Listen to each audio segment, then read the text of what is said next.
கம்பத்தில் 9ஆம் தேதி காலை முதல் தேர்தலை புறக்கணித்து தங்கள் அலுவலகத்தில் கருப்பு கொடி கட்டிய சீர் மரபினர். தேனி மாவட்டம் கம்பத்தில் சீர் மரபினர் சமுதாய மக்களின் கோரிக்கைகளை நிறைவேற்றாத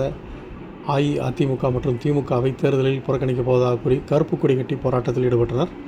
சீர் மரபினர் சமுதாய மக்களுக்கு டிஎன்சி மற்றும் டிஎன்டி ஜாதி சான்றிதழில் ஒரே சான்றிதழாக டிஎன்டி ஜாதி சான்று வழங்கக் கோரி 2016 முதல் 26ஆம் ஆண்டு வரை அஇஅதிமுக மற்றும் திமுக அரசிடம் கோரிக்கை வைத்தும் இரு கட்சிகளும் எந்த நடவடிக்கை முடிக்காததால் திமுக மற்றும் அதிமுக உள்ளிட்ட இரண்டு கட்சிகளையும் 2026 சட்டமன்ற தேர்தலில் புறக்கணிக்கப் போவதாக கூறி கம்பம் புத்தப்புரம் பத்ராலயம் கோவில் எதிரே உள்ள சீர்மரபினர் நலச்சங்க அலுவலகத்தில் மாநில வழக்கறிஞர் பிரிவு செயலாளர் கௌதம் தலைமையில் மாநில மகளிர் அணி தலைவி தவமணி தேவி, மாநில துணைத் தலைவர் ராமகிருஷ்ணன் மற்றும் நிர்வாகி